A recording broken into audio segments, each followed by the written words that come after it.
नमस्ते दोस्तों, कैसे हैं आप सब। आज हमारी वुमेन एम्पावरमेंट सीरीज का सेकेंड एपिसोड है और आज का टॉपिक शायद आपके बिलीफ सिस्टम को थोड़ा सा हिला के रख देगा। मे बी इस डायरेक्शन में आपने सोचा ही नहीं होगा।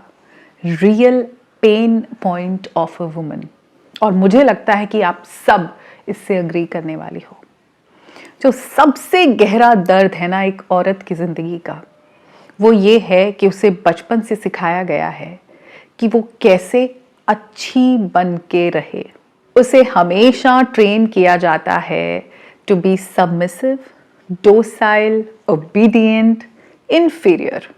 जी हाँ, सबका कहना मानने वाली, सबकी बात मानने वाली, सबके हिसाब से चलने वाली, समाज के दायरों में रहने वाली, दूसरों की खुशी को पहले रखने वाली।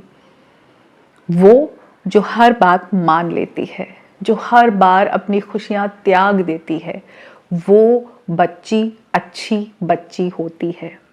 और ये सब बातें हमें सिखाता कौन है? घर में फादर्स का वो रोल नहीं है कि वो बेटियों को ये सब सिखाएं कि बेटा तुझे ओबीडिएंट बनना है, कहना मानना है, एक अच्छी लड़की बनना है। ये सारी चीजें सिखाती हैं घर की मम्मियां। एक औरत ही एक छोटी लड़की को ऐसा बनाती है कि वो बड़ी होके सेम उनके जैसी बन जाए, खुशियां त्यागने वाली, खुद से नफरत करने वाली। हाँ, एक अच्छी लड़की वो नहीं है जो अपने लिए अच्छा करती है, जो वो सब करती है जिससे उसको खुशी मिलती है। अच्छी लड़की तो वो है जो दूसरों के लिए अच्छा करती है। अच्छे की डेफिनेशन ये है जो दूसरों की नजरों में अच्छी हो जाए। और दूसरों की अच्छी कौन होती है नजरों में? जो दूसरों का कहना मान रही है, जो उनके हिसाब से चल रही है, अपना मन मार के जी रही है, अपना दम घुट के जी रही है, जिसके अंदर घुटन है मगर वो फिर भी सबको खुश कर रही है, जिसके शरीर में हिम्मत नहीं है पर वो फिर भी दिन रात काम कर रही है, जिसका माइंड डिप्रेशन में है पर वो मुस्कुरा के सबके लिए अपनी जिंदगी का त्याग किए जा रही है, जिसकी कोई आइडेंटिटी नहीं है, जो अपने लिए कपड़े तक अपनी पसंद के पहन नहीं सकती, जो खाना अपने मर्जी का खा नहीं सकती, जो अपने बच्चों को अपने हिसाब से पाल नहीं सकती, वो एक अच्छी लड़की है। मुझे बताओ कि आप सब लोग ये रोल प्ले कर रहे हो जो आपको बचपन में सिखाया गया है। आपको बोलता है कोई अच्छा? कहते हैं कि ये अच्छी लड़की है? मेरे हिसाब से तो कोई नहीं कहता। ये अच्छी लड़कियां जो बचपन से बनाई गई हैं, तैयार की गई हैं, अच्छाई तो इनको भी नहीं मिली। इनको बनाने वाली भी तो एक महिला ही थी। एक वुमेन ने एक वुमेन को ऐसा बना दिया। ये पापा लोग नहीं सिखाते, ये मम्मियां ही सिखाती हैं। जिन मम्मियों ने बचपन में अपनी बेटियों के लिए स्टैंड नहीं लिया, उनकी बेटियां मिजरेबल हैं। कई बार लड़कियों ने कहा होगा कि मम्मी मेरा जीन्स पहनने का मन है, मुझे सूट नहीं पहनना, मेरे सब फ्रेंड्स जीन्स पहन के आ रहे हैं, और उनकी मम्मी ने बोला कि नहीं नहीं बेटा, पापा अलाउ नहीं करेंगे, चाचा अलाउ नहीं करेंगे, घर में ऐसे नहीं है, नहीं पहनना। वहीं कुछ मम्मियों ने अपनी बच्चियों के लिए स्टैंड लिया कि मेरी बच्ची को यही कोर्स करना है, मैं जाऊंगी इसके साथ कॉलेज में एडमिशन के लिए, मैं अपनी सेविंग से पैसा निकालूंगी, जो इसको करना है वो ये करेगी। जिन मम्मियों ने वो स्टैंड लिया है, वो लड़कियां आज लाइफ में कुछ कर रही हैं, वो सक्सेसफुल हैं। और जिन मम्मियों ने वही रोना धोना जो खुद अपनी जिंदगी में किया, वही बच्चियों की किस्मत में भी लिख दिया, उनकी बच्चियां आज वही रोल प्ले कर रही हैं। रोना धोना उनकी ननद भी परेशान करती है, उनकी भाभी भी परेशान करती है, सास भी परेशान करती है, जेठानी भी परेशान करती है, देवरानी भी परेशान करती है, बुआ भी करती है, सब उनको परेशान ही करते, वो दुखी आत्मा ही है, क्योंकि मम्मियां वैसी ही थी। भाई लड़कियों को ना कुछ बनाना पड़ता है, उनको अपने पैरों पे खड़ा करना पड़ता है। जिस समाज में हम हैं वो ऑटोमेटिकली सक्सेसफुल नहीं बनती, उनका साथ देना पड़ता है, उनको वो पावर देनी पड़ती है बचपन में ही कि वो कम नहीं है किसी से। पर ऐसा होता नहीं है ना हमारे यहाँ पे, मम्मियां खुद ही कम है।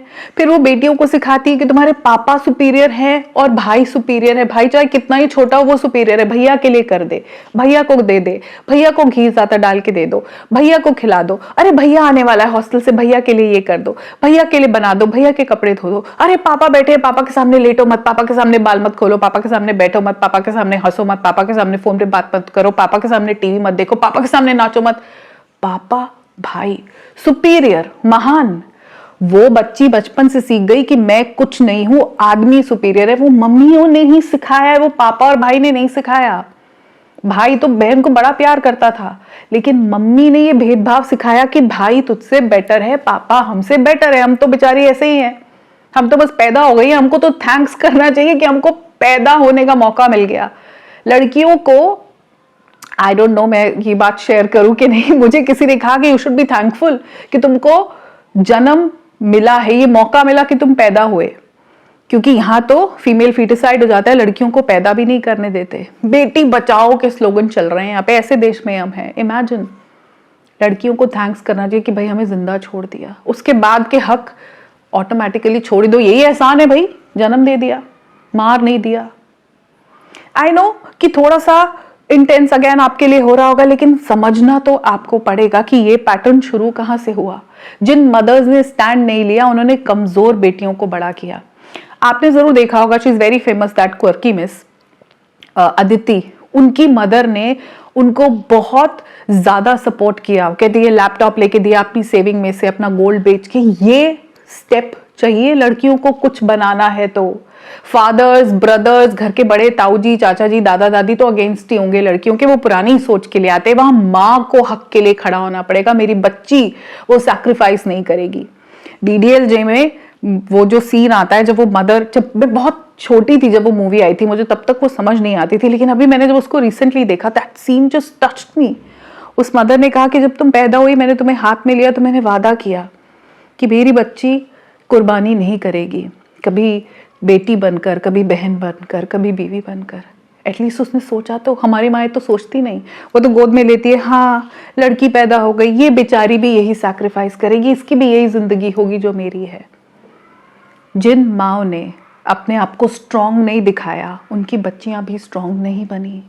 उन माओ ने बच्चियों को सेल्फ लव नहीं सिखाया, उन माओ ने नहीं सिखाया कि बेटा अपनी केयर कैसे करते। वो ऐसी रोली पुली मम्मियां थी, वो ऐसे बालों का जोड़ा सा बनाया, घिसे हुए से कपड़े पहने, ना तैयार हुई ना सजी धजी, रसोई में लगी हैं, काजर पाक बना रही है, हाथों में कट लगे हुए हैं, हर वक्त शरीर में से खाने की स्मेल आ रही है, कपड़े धो रही है, थकी हुई है, ओ मेरे घुटने दर्द, ओ मेरी कमर दर्द, अरे मैं तो ये वजन कभी कम नहीं किया, अपने पे काम नहीं किया। तो बच्चियां कहाँ से सीखेंगी? उनकी लर्निंग तो सारी वहीं से है। कमजोर माओ ने बनाई है कमजोर बच्चियां। अब वो बच्चियां जब बड़ी हो गई हैं, जब उनकी शादी हो गई है, वो दुनिया को देख रही हैं। अब क्योंकि टेक्नोलॉजी एडवांस है, मीडिया पे आप देखते हो लेडीज, अरे they are so smart, they are living for themselves, इतनी स्ट्रांग है, इतनी पावरफुल है। वो स्ट्रांग इसलिए क्योंकि उनकी मम्मियां स्ट्रांग थी। तो अब आप भी चाहते हो वैसे बनना। जब आप कोशिश करते हो अपने लिए कुछ करने की, तो आके आपके ऊपर गिल्ट का बोझा डाल दिया जाता है। तू ऐसे कर रही है, अपने हस्बैंड के बारे में सोच, अपने बच्चों के बारे में सोच, तू तो माँ है, तू तो बहू है, उस घर की इज्जत है, सम्मान है। मतलब गिल्ट सबसे पहले हिट करेगा आपको, गिल्ट।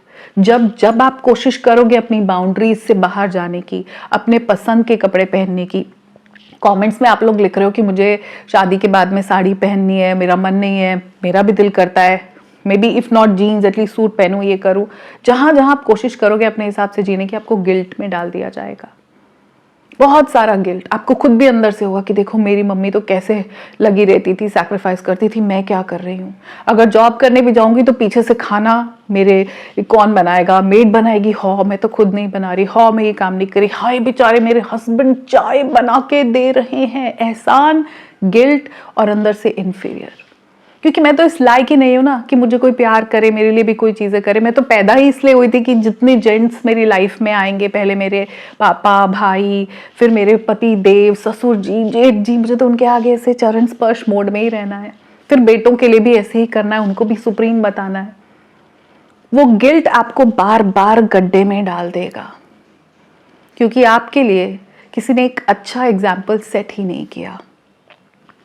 बच्ची बड़े होके स्ट्रांग बनेगी, अपने खुद के लिए स्टैंड लेगी, अपनी इच्छाएं पूरी करेगी, अपनी मर्जी से जिंदगी जिएगी, अपनी खुशियों के लिए काम करेगी।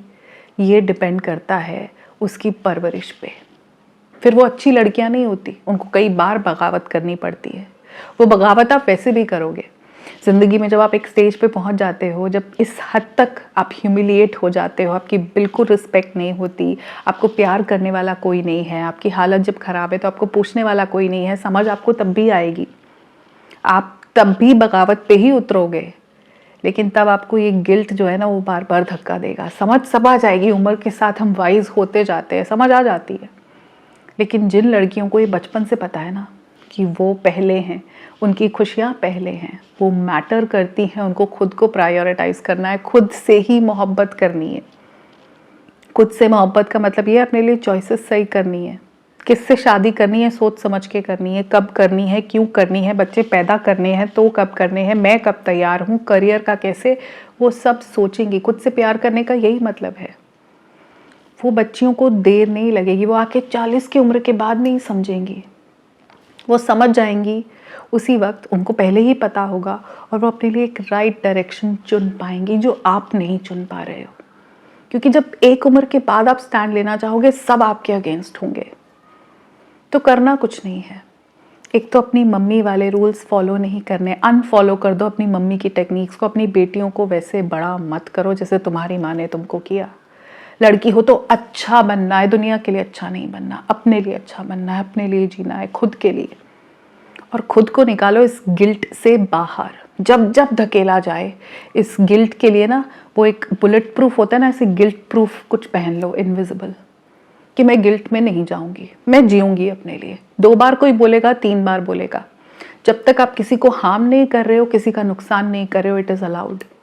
आप साड़ी की जगह सूट पहन सकते हो, आप बाहर जाकर नौकरी कर सकते हो, आप अपनी फ्रेंड्स के साथ जाके मूवी देख सकते हो, आप अपने आप को मी टाइम दे सकते हो, आप बच्चों को कुछ देर टीवी देखता छोड़ के वॉक पे जा सकते हो, अपने लिए जी सकते हो, अपनी खुशियों को पहले रख सकते हो। बस इस गिल्ट से डील करो और उस मदरहुड को फॉलो मत करो जो आपकी मम्मी ने आपके लिए किया। अब आप मुझे बताएंगी लेडीज जो इस बात से रिलेट कर रही हैं कि हाँ वो सारी परवरिश जो आपकी मम्मी ने की थी, जिन्होंने यही एग्जाम्पल सेट किया था कि औरत लाचार, बेकार, बेचारी, किस्मत की मारी ही होती है, अबला, जिनके साथ यही हुआ है, जिनका एग्जाम्पल ही अबला नारी थी, वो अबला ही बनी हुई है। आज भी कंप्लेंट ही है, सास खराब है, ये खराब है, एंडलेस कंप्लेंट्स भरा हुआ है मेरा कमेंट सेक्शन, जाके देखो। रियल वुमेन एम्पावरमेंट होगा ही तब जब हमारी औरतें गिल्ट से बाहर आ जाएंगी, जब वो अपनी मर्जी से ज़िंदगी जिएंगी, जब उनको ये लगना बंद हो जाएगा कि वो दूसरे जेंडर से कम है, इन्फीरियर हैं। ये है सच में औरत के हाथ में पावर देना, उसके लिए स्टैंड लेना कि उसको जो करना है वो कर सके, उसको पंख देना, उड़ान देना। ये पावर जब उसके हाथ में आ जाएगी कि उसको दुनिया के लिए अच्छे नहीं बनना, अपने लिए बनना है, अच्छाई का मेडल सर्टिफिकेट नहीं मिलता, तब हमारी महिलाएं ट्रूली एम्पावर होंगी। ये पावर आपके हाथ से आपका गिल्ट छीन रहा है। अब आपको पता है कि क्या बदलाव करना है। मैं नहीं बताऊंगी, आप जानते हो इसको खुद। क्या आप इन बातों से रिलेट कर पा रहे हो? कमेंट करना, मैं इंतज़ार करूंगी आप लोगों के कमेंट्स का। तब तक के लिए अपना ध्यान रखिए, खुद से बहुत ज़्यादा प्यार कीजिए और इस गिल्ट को खुद पर हावी मत होने दीजिए। नमस्कार।